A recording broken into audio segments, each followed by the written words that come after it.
Good evening, ladies and gentlemen, and welcome. Thank you. Welcome to Blackhawk High School for our spring instrumental concert featuring our chamber ensemble, orchestra, jazz ensemble, and concert band. This evening we've kind of gone a little bit out of our normal order in order to help to accommodate one of our more sporty orchestra members who is probably getting very close to wrapping up a lacrosse game in noon. They were kind enough at noon to bring their lacrosse game earlier in the evening so that she could make it back here. She's a stellar goalie for our lacrosse team and is working on getting her stats up for some collegiate scholarships. So we certainly couldn't change this evening's time, but we're happy to accommodate our order of the evening. I'd like to take a moment, and I hate having to do this, but it's a necessity, to please ask you to make sure that we silence your cell phones all the way off, or at least to vibrate would be very much appreciated, as I'm about to do now. Thank you. And we are going to start things off with our jazz ensemble with a chart called Milestones.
recently went and performed at the Central Valley Jazz Festival on Monday evening last week, and the fabulous trumpet player from out of Slippery Rock came and had done a clinic with the band earlier that day, and then sat in and observed the ensembles and actually gave us just a little bit of a feedback tape, just kind of talking on tape while we were performing and letting us know some of the things that we were doing well and some things to work on. And one of the things that he complimented us on was, in particular, during this solo that Doug just played, was saying, it looks like he's not looking at any music up there. It looks like he's really improvising, and that's what jazz is all about, and I applaud you for doing that. So nice job to Doug for not reading the stuff that's on the page there and for making up his own stuff, because that really is what it's about. I'm hearing he did write something out for tonight. Is that what you said? Oh, there's nothing on the page, so he had to make it up. Okay.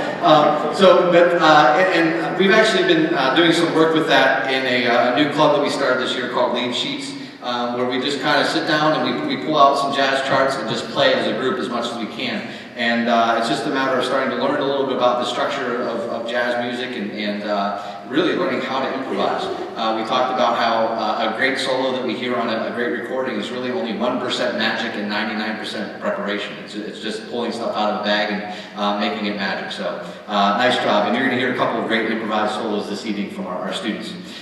Moving on to our next chart. This one of the great things about, no, it's not a great thing at all. Being a new band director is having to do inventory of all the stuff that we have. And going through all of our music, I've been cataloging it and putting it in nice spreadsheets and everything like that. And I was going through our jazz file and kept coming across this piece. And I saw it and I was like, the first time I said, you've got to be kidding me. There's no way that's got to be a good arrangement of this song. And then I kept looking at it, kept seeing it, and finally I was like, you know what, let's pull it out, let's play it, let's see how it works. And we did, and they liked it. And it actually is a really nice arrangement of a chart by Genesis. This is the popular Invisible Touch.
same vein as that kind of pop feel, although this one is one that was created specifically for the big band setting. They're really, really great group that's been around for just the past, I don't know, maybe 10 years or so, has been playing some really killer stuff, is the Gordon Goodwin Big Fat Big Band. And if you have an opportunity to check them out, they're a really, really great sounding group, really, really accessible to young people that are, or old people that are just kind of interested in getting into the genre. Really, really good stuff. So this is a chart from them. It was arranged by Peter Blair, and this is Actor Age. We're going to take a moment and we are not trying to say anything with a title and these particular soloists, but we're going to have our junior, Adam Kantz, take a ride on the vibes for this one, and senior, Nate Catanzarit on the bass. Here we go, Actor Age.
Adam James in the class, Nathan Gatanzari on the bass.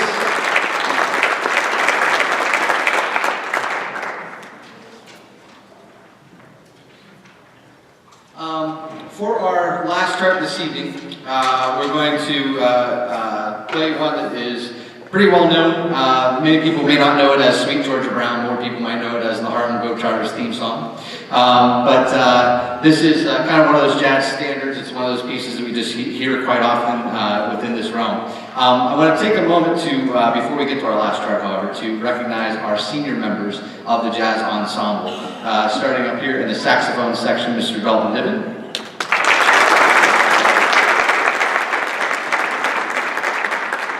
Tori Bovalina. And our new, what we call our trumpetette section, because we have one trumpet player this year, but you know, it's written in the same key as clarinets, and a couple of folks that had asked me, can we play the jazz band? I know I play clarinet, it's not a typical jazz band, so you know what, let's make it happen. So, senior, Jennifer Petrin. On flute, Miss Megan Knights.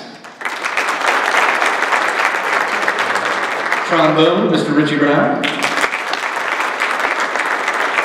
Trumpet, Mr. Doug Pollock. And once again on bass, Mr. Nate Catanzari. We are going to feature two of our seniors for this one, Dalton Niven and Doug Pollock. This is Sweet Georgia Brown. Thank you very much for being here this evening. And coming up after us will be the concert band.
Okay, thank you very much. And once again, we ask for your patience as we transition up onto the stage for the concert band portion of this evening's performance. Thank you very much for being here.